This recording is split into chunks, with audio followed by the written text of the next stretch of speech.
A man hunted. A town baying for blood. They called him a savage, a murderer, the Sioux scout who'd led a massacre. They dragged him to a hanging tree, the rope already coarse on his neck. But one person, a lone widow, with nothing left to lose, stood between the mob and their prey. She saved his life, but they took her reputation. 10 years passed. The town forgot the blood. The lies grew into legend. But the scout never forgot. And now he's coming back. Not as a fugitive, but as a U.S. Marshal. And he's come to confront them all. The alkali dust of the Wyoming Territory tasted like pulverized bone. It coated Hakan's tongue, caked the blood drying on his cheek, and did nothing to soothe the fire in his lungs. He was running. He had been running for 2 days, not from the Cheyenne or his own Lakota people, many of whom already considered him a ghost for scouting for the U.S. Army out of Fort Laramie. He was running from white men. Men who wore cavalry boots, but moved with the silent, predatory malice of wolves who'd forgotten they were men. He was Hakan, a name that meant fiery in his native tongue, given to him by his uncle. To Colonel Maynadier, his last employer at the fort, he was just H, the best tracker on the payroll. To the men now chasing him, he was something else entirely. A witness. The .44 round had torn through the muscle of his left shoulder. It wasn't the pain that worried him. It was the blood loss. It made the world sway, turning the high desert brush into a blurry, tilting sea of sage and grey. He'd ditched his horse hours ago, a fine buckskin that he mourned like a brother. He kept the Henry rifle, but his ammunition was low. His pursuers were close. He could hear the low, confident curses of Jed and Burl, the 2 men who'd led the chase. They worked for him, the man whose face Hakan now saw every time he closed his eyes. He saw us, Silas. Then he doesn't leave the valley. Find him. Find the Laramie scout and bury him deep. Silas Croft. A name that meant nothing 2 days ago. Now, it was the name of the devil. Hakan stumbled, his body screaming for rest, and slid down a shallow embankment into a dry, rocky gully. It was a trap, a dead end. The rock walls rose 10 feet on either side, and the gully floor was a graveyard of boulders. He was boxed in. He sank behind a large sandstone rock, the Henry rifle heavy in his lap. He clicked open the chamber. 3 cartridges left. 3 lives. They would not be his.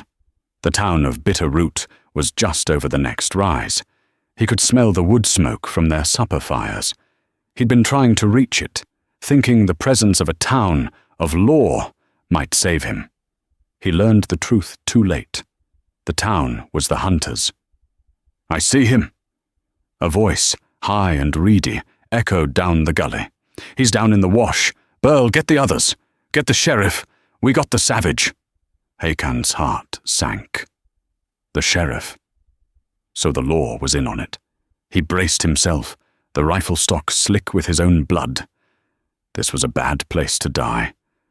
But then, as his grandfather had taught him, there was no good place. There was only the dying itself. Within minutes, the lip of the gully was lined with men. They weren't the quiet, professional hunters of the past 2 days. This was a mob. Miners with picks, ranchers with shotguns, teamsters with bullwhips. Their faces were twisted in a righteous, terrible anger. "There he is! The murdering dog!" someone screamed. "That's Hakan, the army scout who turned. He led the raid on the Oregon Company train, killed them all, women and children." Hakan's blood ran colder than the shoulder wound. What? He had found the wagon train. He had found the slaughter. But he hadn't. They were... It was white men, Hakan shouted, his voice a dry croak. "Painted. It was... He's lying." Jed, a tall man with a tobacco-stained beard, spat from the ridge. "He's the only one who survived, 'cause he led 'em. Silas Croft himself said so. Get a rope! Men began to scramble down the rocks, their caution lost in their bloodlust. Hakan raised the Henry, but his arm trembled. He couldn't shoot them all. He saw Sheriff Brodie, a man with a stained moustache and a weak chin, watching from the rim, making no move to stop it. "Bring him up," Brodie called, his voice thin. We'll give him a trial." "He's had his trial," Jed snarled, leaping down. He kicked the rifle from Hakan's grasp. Another man slammed a pistol butt into Hakan's jaw. The world exploded in white-hot stars. They dragged him from the gully, his moccasins scraping uselessly on the stone. They pulled him through the center of Bitter Root, past the land office, the assayer, and the Golden Gulp Saloon. People poured out, screaming, spitting. Savage! Murderer! Baby killer! They were heading for the lone, sturdy cottonwood at the edge of the nascent town square. Someone threw a length of thick hemp over a high branch. Jed was already fashioning a hangman's noose, his fingers working with practiced skill. Hakan, held up by two burly miners, his head swimming, looked at the faces. He saw no mercy. He saw only fear, hatred, and a terrifying certainty. They believed the lie. They needed to believe it. Sheriff Brodie stood by, wringing his hands. "Now, Jed, let's take him to the jail." "And let him escape?" Jed roared, silencing the sheriff. "This is town justice. This is for the folks on that wagon train. This is for Bitter Root." A cheer went up. Jed threw the noose over Hakan's head and cinched it tight. The rope was rough.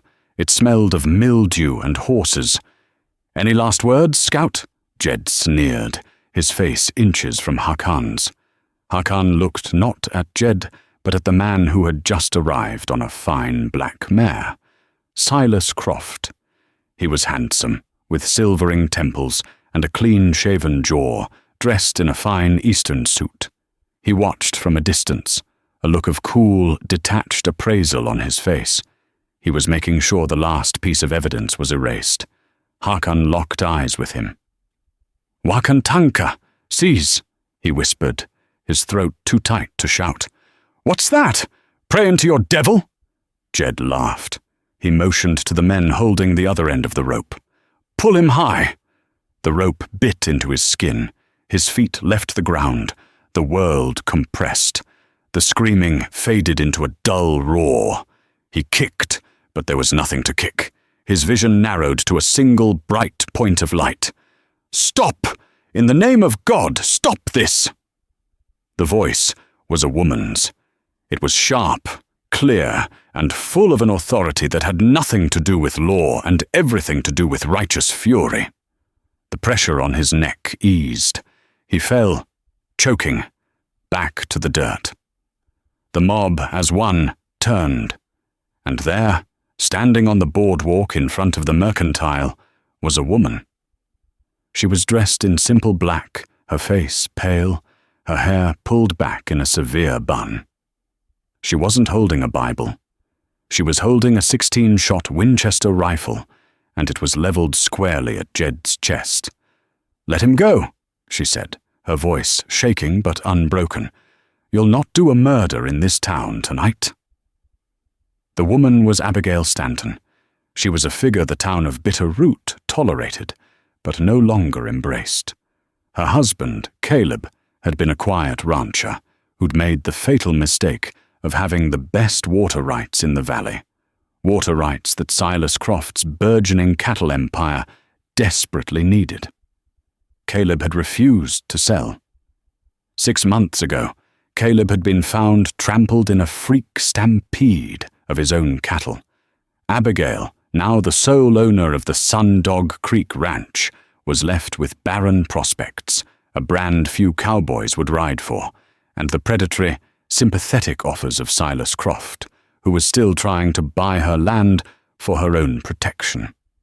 She had come to town for flour and cartridges, and had found a lynching instead. "Put the rifle down, Mrs. Stanton," Sheriff Brodie said, finally finding a sliver of courage. This is official town business." "Official?"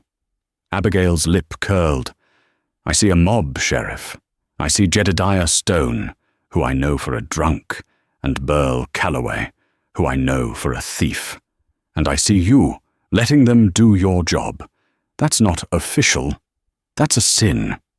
"He's a murderer, ma'am," a man in the crowd shouted. "He's the Sioux who led the massacre." "Is he?" Abigail's eyes scanned the crowd. She hadn't lowered the rifle. "Or is he just a man you're afraid of? I see a wounded scout in an army-issue shirt. I don't see a trial. I don't see a judge. I see a dozen cowards and one rope." Jed, his face purpled with rage, took a step toward her. "You watch your mouth, widow. This ain't your concern. This is man's work." The rifle's muzzle lifted slightly, pressing dead center on his belt buckle. "You take one more step, Jed, and I'll show you what a widow's work is. It's mending, and it's burying. I've had enough of both. Now cut him loose." The standoff was absolute.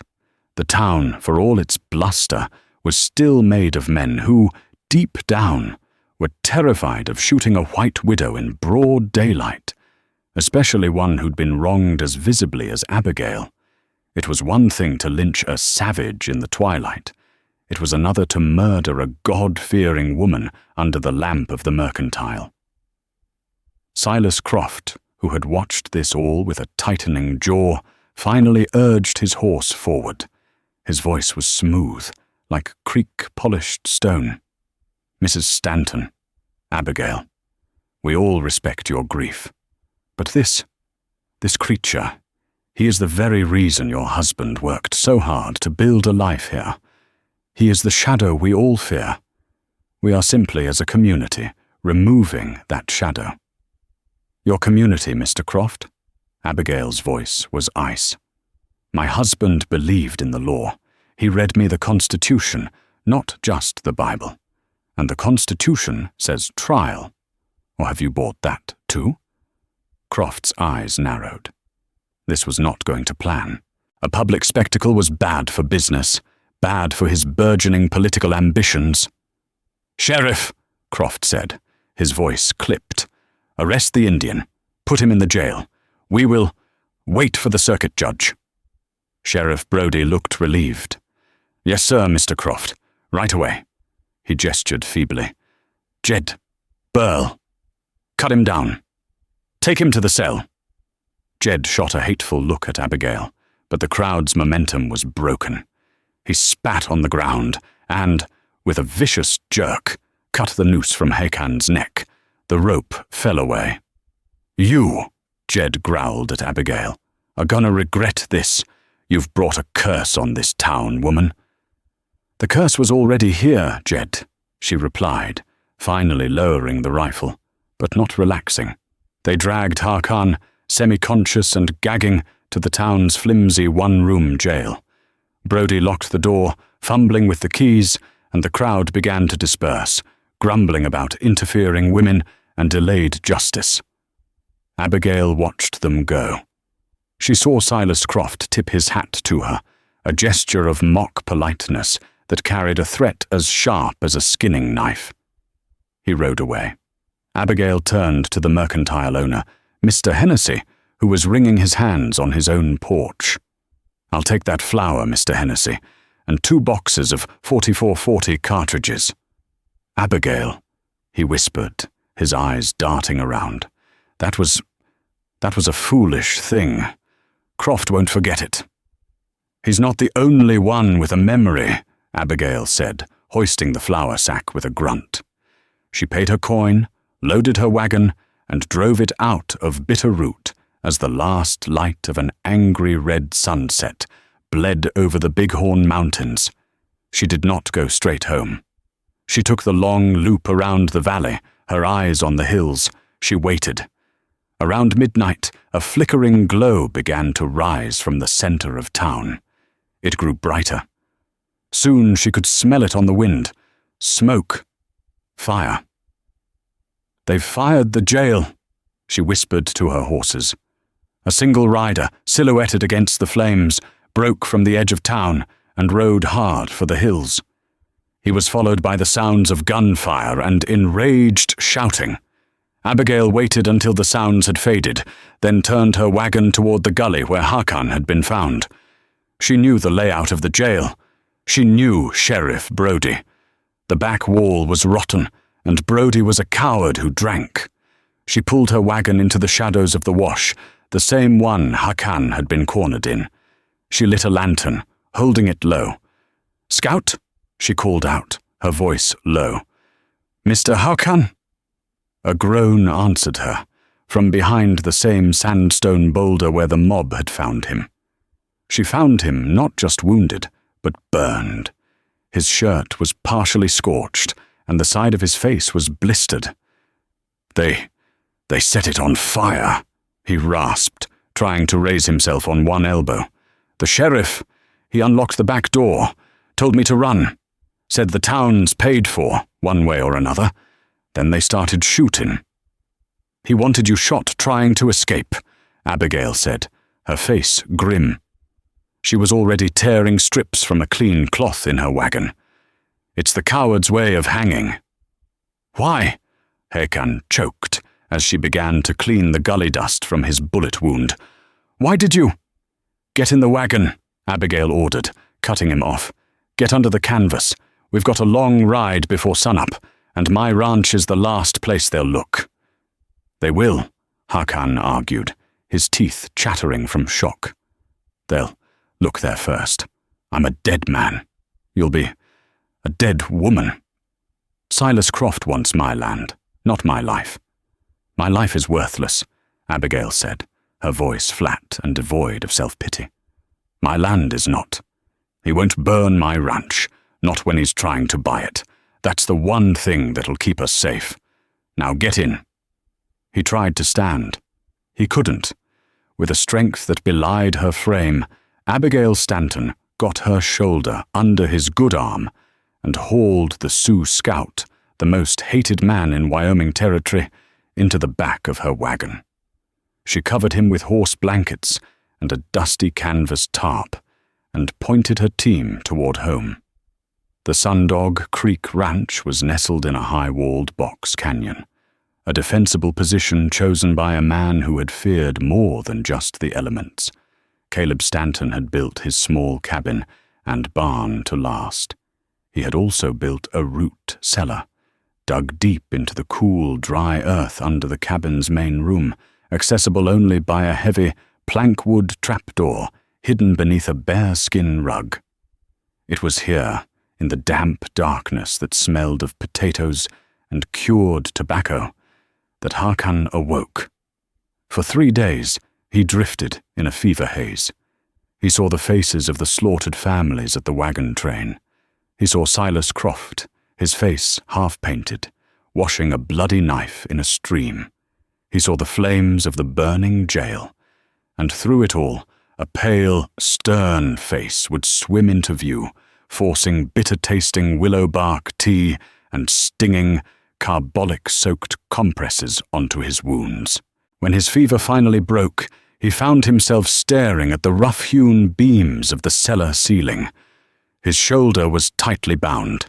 His burns had been solved. A cup of water and a plate of cold johnny cake sat beside the cot.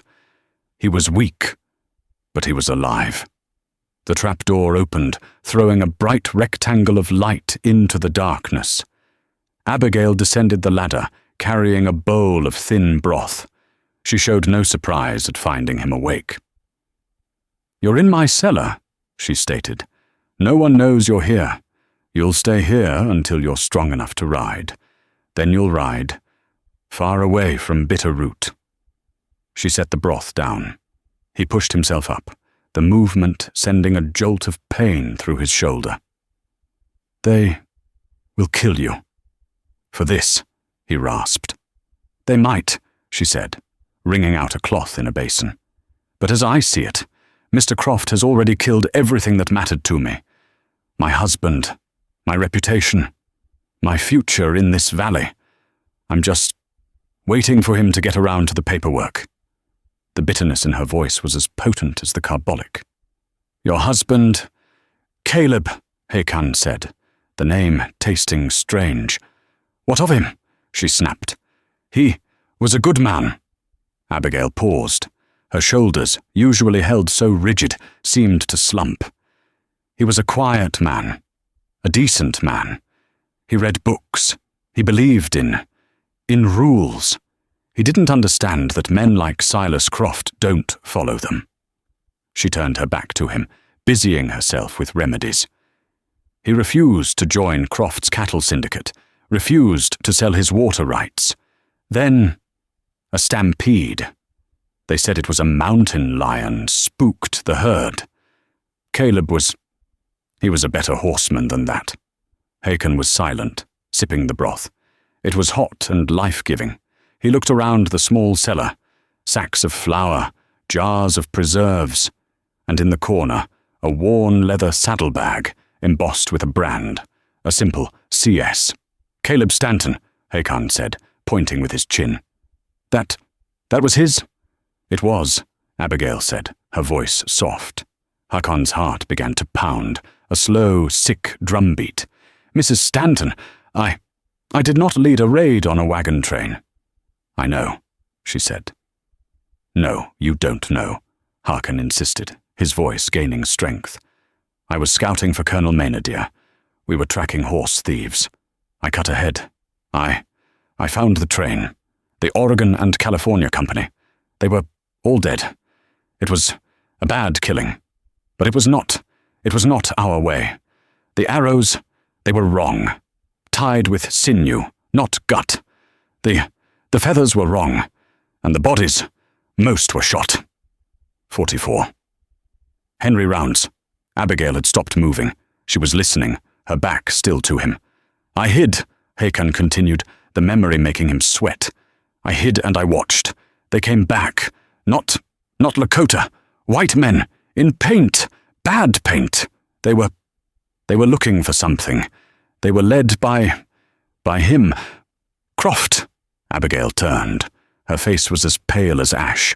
"They were loading boxes onto pack mules, boxes from the lead wagon, and they were finishing the wounded. I saw Croft. He killed a boy with a knife. Then one of them, Jed, he saw my tracks. They chased me. They shot me. The rest you know. They rode to town and said I did it, that I led the raid. The boxes," Abigail whispered. "What was in them?" "I don't know. Gold, maybe. The wagon was from a bank in St. Louis, but that is not all." He looked at the saddlebag. "Mrs. Stanton," Hakan said, his voice dropping. "The man you knew as Caleb. I saw him before. Not at your ranch." Abigail's hands clenched. "What are you saying?"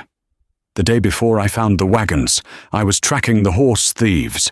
I was high in the rocks. I saw two men meeting where the trails cross. It was Silas Croft, and it was your husband." Abigail visibly recoiled, as if he had struck her. "No, that's a lie. Caleb hated him. He defied him."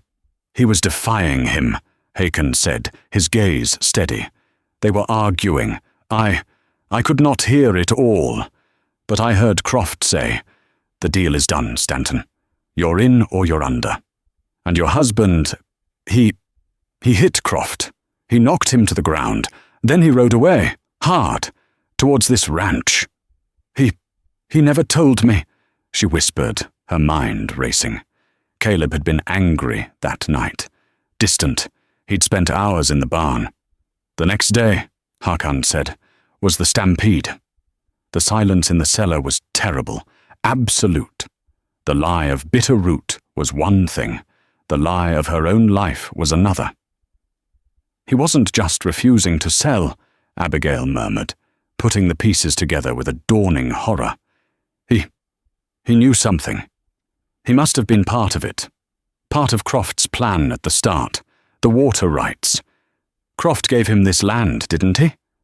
As a partner?" Hakan said nothing. And Caleb. My Caleb. He got scared, she continued, her voice breaking. He found his conscience. He wanted out. And he threatened Croft.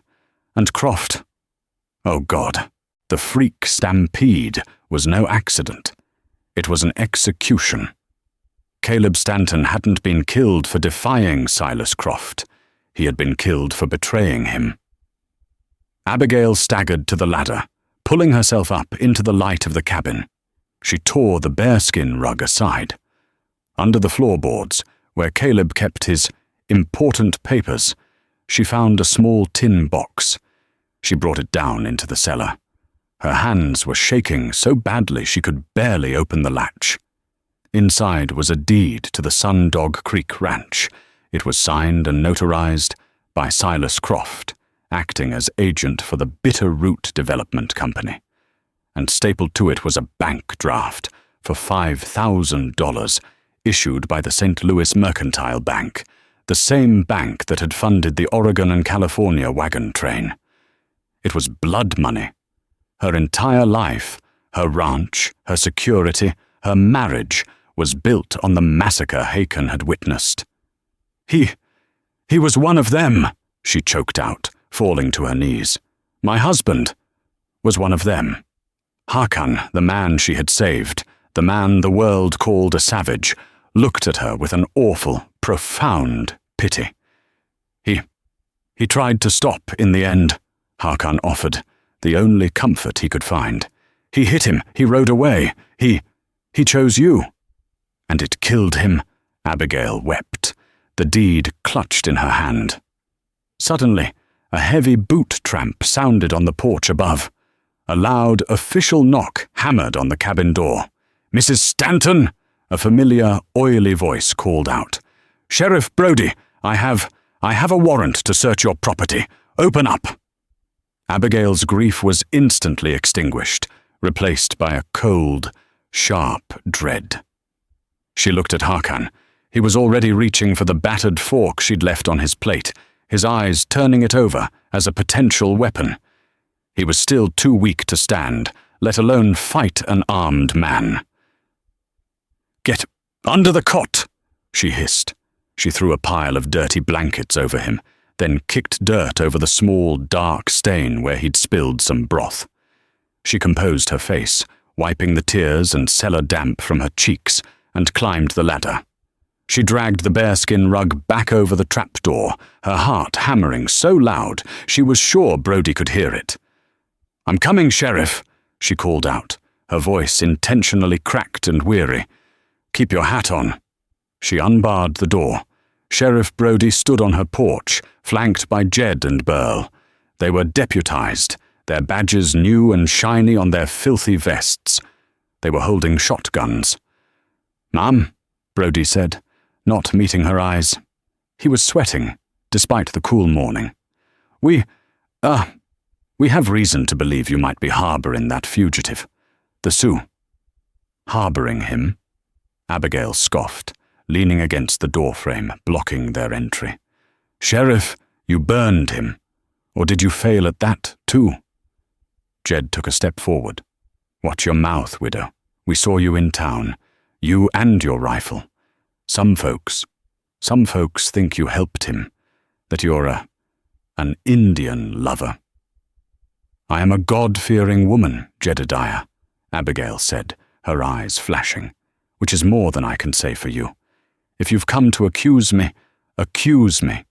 If you have a warrant, show it. Brody, miserable, unrolled a piece of paper. It was a warrant, all right, signed by the local magistrate, a man who played poker in Silas Croft's saloon every Tuesday. It gave Brody the right to search her property for stolen goods, a purposefully vague charge. We're coming in, Brody said, pushing past her. Abigail's blood ran cold as they entered the small cabin. It was one room, the bed, the fireplace, the table, and the rug. Jed walked straight to the bearskin rug. Cozy, he said, and kicked it. The rug moved, but the trap door beneath it was heavy and didn't budge. What's under here? Jed demanded. My root cellar, Abigail said, her voice flat. "Where I keep my provisions. Unless my potatoes are stolen goods, you have no business down there." "Open it," Jed ordered. "I will not." Jed grinned, a black hole in his beard. He looked at Brody. "She's obstructing, Sheriff. That's a crime." Brody licked his lips. "Abigail, please, just open the cellar. We'll look, and we'll go." "No." Jed raised his boot to slam it against the trap door. From the cellar, a faint scraping sound. What was that? Burl, who hadn't spoken, suddenly whispered. Abigail's heart stopped. "It's a rat," she said, thinking fast. "It's always rats." "Sounds like a big rat," Jed said. He pulled his revolver. "Burl, stand on the door. I'll get it from the outside." "No!" Abigail shouted. But it was too late. Burl, a heavy man, stomped onto the trap door. Jed ran outside. "What's he doing?"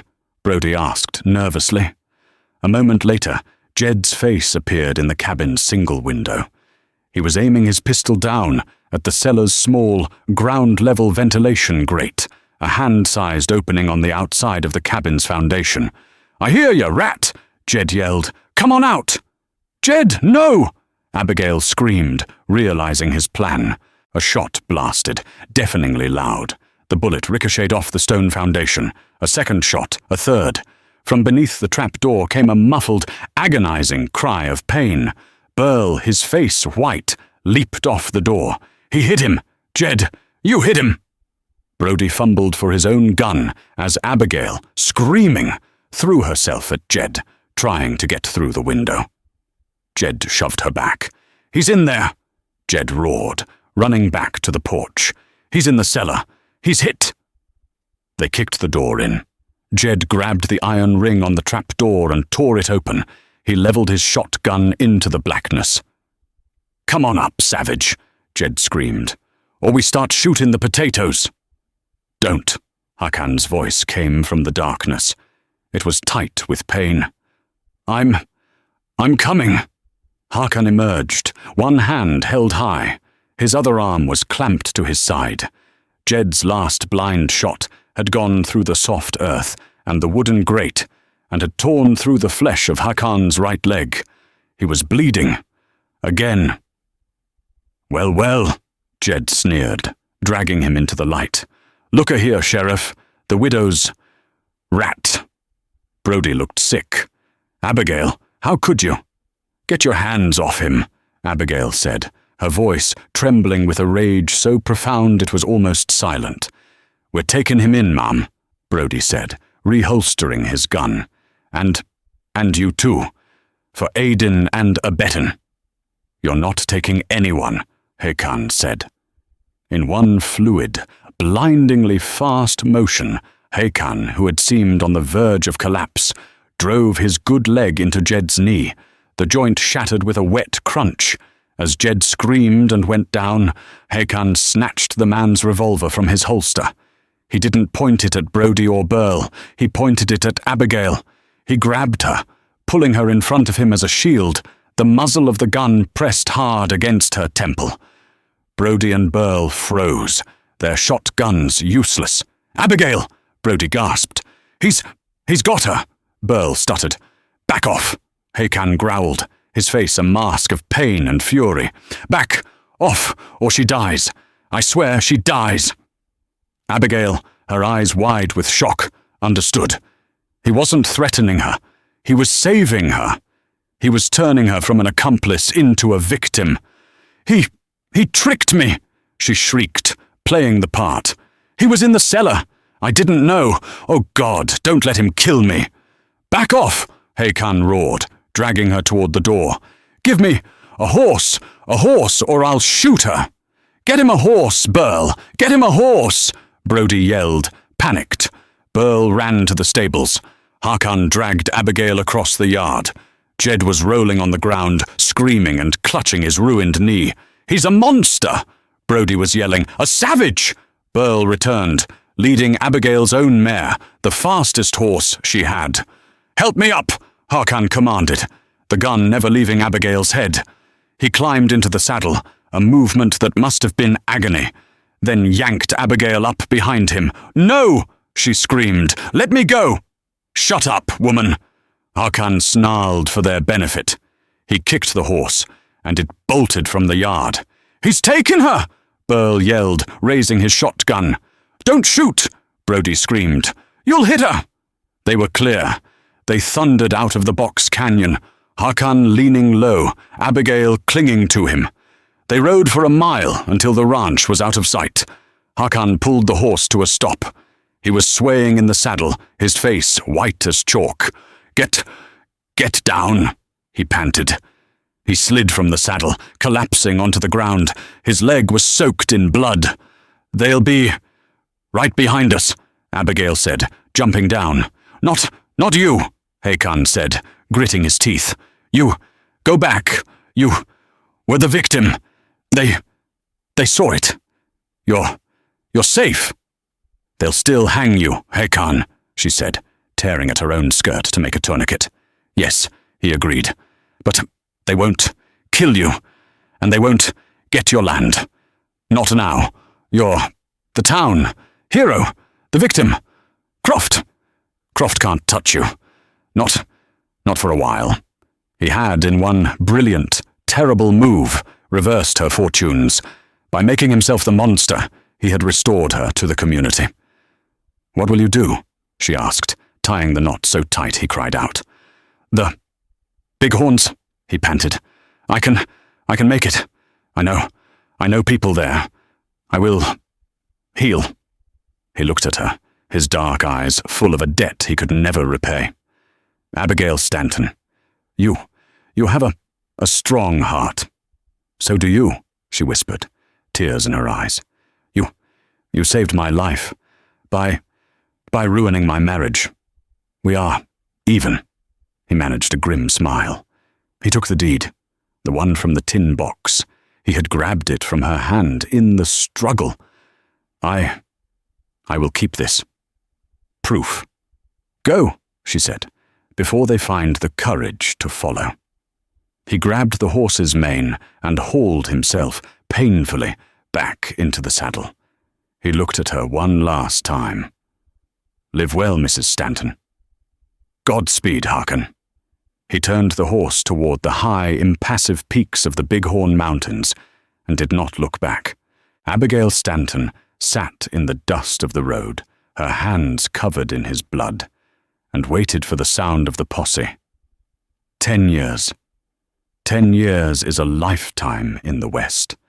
It's long enough for new grass to cover the ruts of an old trail, for a lie to be repeated so often it becomes history, and for a frontier town to become a municipality. Bitter Root was now Bitter Root, Wyoming. It had a new brick courthouse, it had a telegraph office, and it had State Senator Silas Croft, a man lauded in Cheyenne as the very model of frontier enterprise. The Bitter Root Massacre was no longer a whispered rumor. It was a foundational myth taught in the new schoolhouse. A granite obelisk stood in the town square, near the spot where Hakan was almost hanged, engraved with the names of the victims of Sioux savagery from the Oregon and California Company. Silas Croft had built his empire on their bones, and Abigail Stanton, she was still there. Hakan's gambit had worked.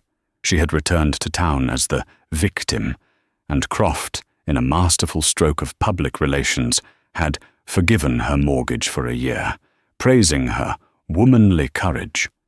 But the town never forgot. She was still the crazy widow, the one who'd for a time sided with the savage. She lived alone at the Sundog Creek Ranch, which, by some miracle of stubbornness, she had managed to keep. She was a gaunt, silent figure in black, a permanent, uncomfortable reminder of the town's first bloody lie. She was its conscience, and for that, they hated her. The winter of 1888 came in hard, and with it, a message over the new telegraph wire. It wasn't for Croft. It wasn't for the bank. It was for the new federal building. A U.S. Marshal was en route from Fort Smith, Arkansas. He was coming with federal warrants, issued by the court of the hanging judge himself, Isaac Parker. The town buzzed. Who was he after? Rustlers. A mail robber. On a Tuesday, he rode in. He didn't come in on the stagecoach. He rode a single, powerful lineback dun. He was tall, dressed not in buckskin, but in a black, single-breasted frock coat, a crisp white shirt, and a string tie. His boots were polished. A flat-brimmed black hat was pulled low. But it wasn't the clothes that made the town stop. It was the man. He was Lakota. His hair was cut short, in the white fashion, but his features were unmistakable. High, sharp cheekbones, a strong, aquiline nose, and eyes as dark and cold as a high mountain lake. He moved with a precision and a coiled grace that spoke of a power held in careful reserve. On his vest, gleaming in the weak winter sun, was a U.S. Marshal's star. He rode past the Golden Gulp Saloon, now the Croft Grand Hotel. He rode past the granite obelisk, not even glancing at it. He dismounted in front of the sheriff's office and tied his horse. Sheriff Brody was still sheriff. 10 years had turned him from a weak man into an old, weak man. His hands shook. He sat on the boardwalk, trying to catch the sun. "Help you, stranger?" Brody asked, squinting. The marshal turned. He pushed his hat back. The sun hit his face. The blisters from the jail fire were long gone, but a faint, pale scar traced the line of his jaw. Sheriff Brody's mouth fell open. The color drained from his face. "No. It can't. It's Marshal Walker," the man said, his voice a low, smooth baritone. It was English, perfect, unaccented, educated English. "H. Walker, and you are Sheriff Brody. You're looking unwell."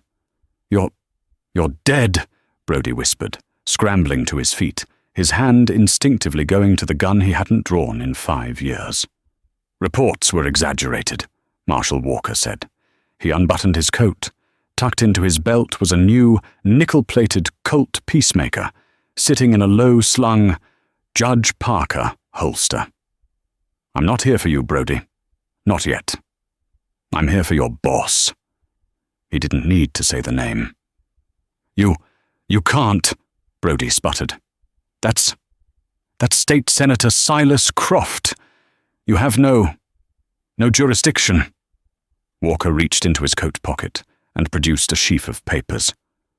"Warrant for the arrest of Silas Croft, signed by Judge Isaac Parker, Federal Court, Fort Smith, on 32 counts of murder, on 1 count of mail robbery, on 1 count of conspiracy to defraud the United States government."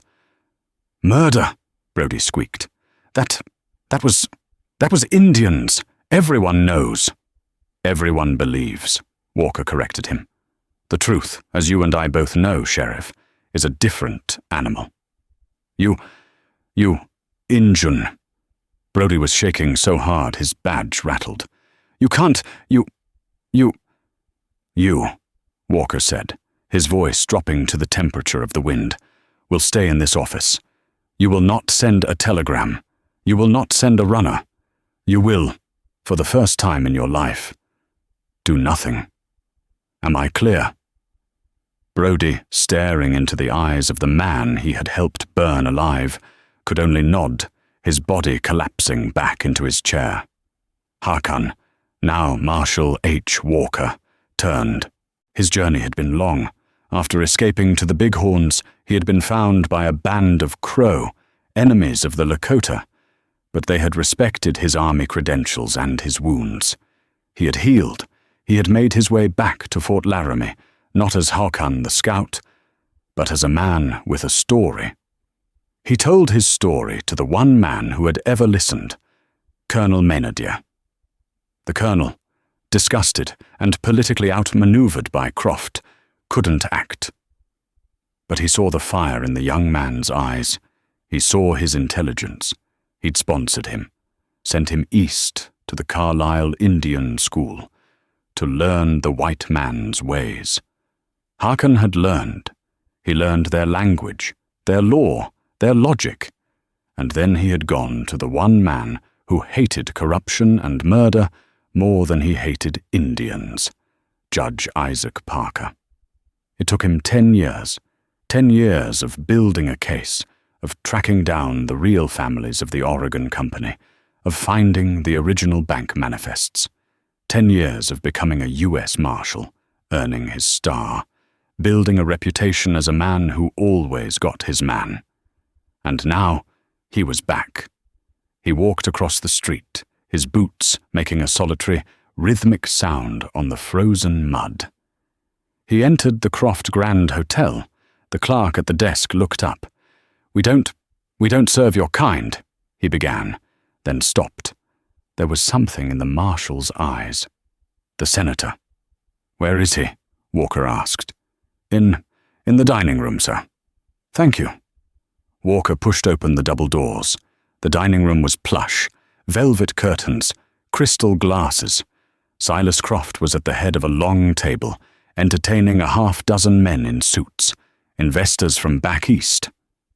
"And so I told the governor," Croft was saying, laughing, "if you want to build an empire, you have to be willing to clear the land." "Silas Croft," Walker's voice cut through the room. The laughter stopped. Every man turned. Croft looked up. His wine glass paused halfway to his lips. He saw the dark coat, the star. Then his eyes traveled up to the face. The wine glass shattered on the floor. Silas Croft's face, for the first time in 10 years, went the color of grave dust. "Hello, Silas," Marshal Walker said, stepping into the room. You look like you've seen a ghost." The silence in the hotel dining room was absolute, broken only by the drip, drip, drip of spilled Merlot onto the polished floor. The Eastern investors looked on, confused, as their host, the picture of frontier civility, stared at the Indian marshal with a terror that was primal. Who in the hell are you?" Croft finally managed, his voice a strained whisper. "What is the meaning of this?" "My name is Marshal H. Walker, Senator." Hakan walked slowly toward the table, his steps measured. He stopped at the opposite end, placing his hands on the back of a chair. "I am here on the authority of the Federal Court of the United States to arrest you." One of the investors, a portly man from Philadelphia, sputtered, "Arrest Senator Croft. This is an outrage. On what charge?" "On 32 counts of first-degree murder," Hakan said, his eyes never leaving Croft's. "On 1 count of robbing the U.S. mail, and on 1 count of conspiring to commit fraud." These are lies!" Croft roared, finding his voice. He slammed his fist on the table. This is a racial grievance. This savage. He's the one. He's Hakan, the scout who led the massacre 10 years ago. He's a wanted murderer." "Am I?" Hakan asked, a cold smile touching his lips. "Then you'll have no objection to me reading the warrant." He pulled the documents from his coat. Whereas the party known as Silas Croft, along with co-conspirators Jedediah Stone and Burl Calloway, did, on the 10th of August 1878, disguise themselves and their men as Sioux warriors, and did, with malice aforethought, attack and murder the 32 men, women, and children of the Oregon and California Company wagon train, for the express purpose of stealing a U.S. mail shipment of $70,000 in gold bullion and a land charter from the St. Louis Mercantile Bank. The investor's jaws dropped. "He's insane!" Croft shouted, his eyes darting to the door. "He has no proof." "But I do," Hakan said. He reached into his coat again and threw a bundle onto the table. It was a worn, folded piece of oilcloth.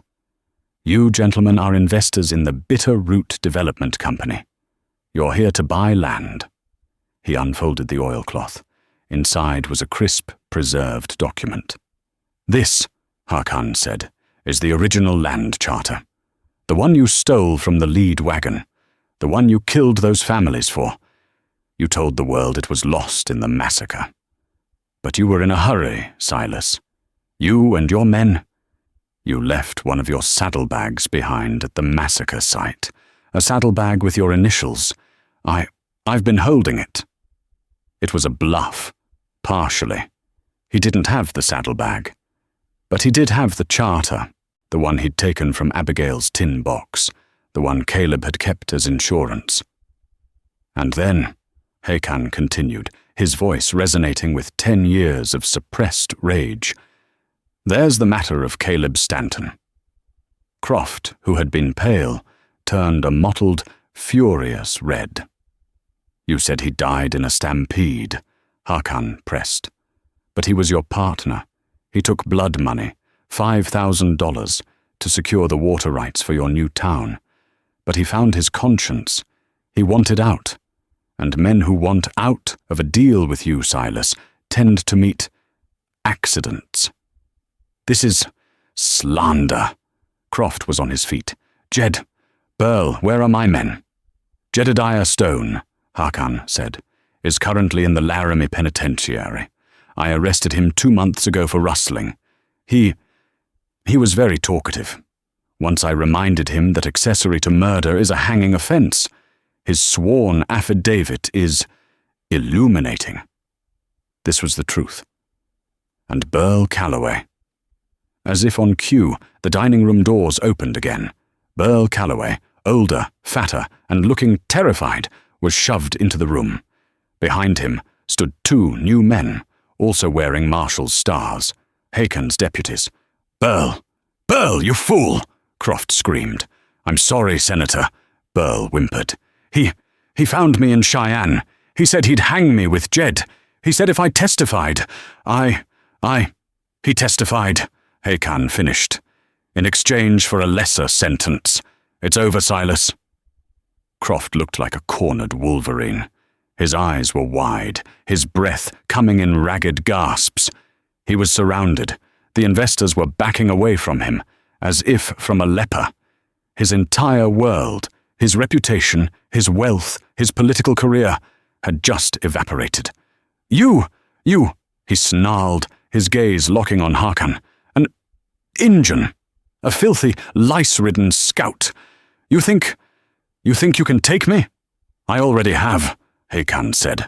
With a primal scream of rage, Croft overturned the table, sending crystal and silver crashing. He hadn't been reaching for a weapon. He'd been creating a distraction. He bolted for the side door, the one that led to the kitchen. Hakan didn't run. He drew the Colt Peacemaker. The nickel plating flashed. He didn't fire at the fleeing man. He fired at the large, ornate chandelier above Croft's head. The shot was perfect. The bullet severed the chain. The massive brass and crystal chandelier, weighing 300 pounds, crashed to the floor, blocking the kitchen door in a spray of splintered wood and broken glass. Croft was trapped. Hakan walked, his spurs clicking, through the wreckage.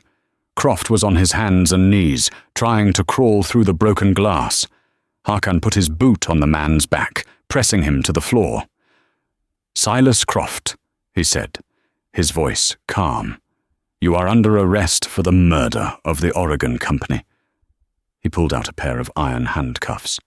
But what about me? Hakan looked down into the terrified eyes of the man who had ordered his death, who had built a town on a lie, who had destroyed so many lives. You, Hakan said. You're going to stand trial. Not in your town. Not with your sheriff. You're going to Fort Smith. And you're going to face Judge Parker. He cinched the cuffs. And then Silas, he whispered, hauling him to his feet. You're going to hang. The confrontation was over. The lie was broken. The arrest of Senator Silas Croft detonated the lie that had held bitter root together for 10 years. The truth, as Hakan had called it, was a sharp-toothed animal, and it was now loose in the streets. As his deputies marched Croft, Calloway, and a weeping Sheriff Brody to the jail, The stunned townsfolk could only stare. The man they had tried to hang was now the unassailable law. Hakon Walker ignored their shocked, fearful faces. He mounted the dun, his face set. His work here was not quite finished. He rode past the granite obelisk, that monument to a massacre that never was, and didn't give it a glance. He rode for the high canyon. He found her where he knew she would be. Not in the cabin, but in the barn, mending a harness. Abigail Stanton was older. The decade had been a chisel, carving lines of hardship and patience around her eyes and mouth. Her hair was streaked with grey, but when she emerged from the shadows of the barn, her back was just as straight as it had been the day she'd levelled a rifle at a mob. She squinted at the rider, then her hands, slick with harness oil, fell to her sides. She waited. He dismounted, holding his hat. "Abigail Stanton." "Marshal Walker," she replied, her voice just as he remembered, like dry leaves. "Or is it Hakan?" "Hakan," he confirmed. "It is always Hakan." He stopped 10 feet from her. The silence between them was vast, filled with the ghosts of 10 years. "It's done," he said. "I heard the telegraph wire," she said, her gaze steady. "Heard a marshal was coming from Fort Smith. I prayed it was you. And I prayed it wasn't. Croft is in irons. Jed and Burl confessed. The town, it knows the truth." "Does it?" she asked, a small, bitter smile touching her lips. "Or will they just trade one lie for another? This ranch, it's still built on blood money. My husband's sin." "No," Hakan said. He walked to his saddlebag and pulled out the small tin box. He brought it to her. "What he bought with blood, you paid for. You paid the debt, Abigail, with 10 years of loneliness, with 10 years of scorn. You paid it every day."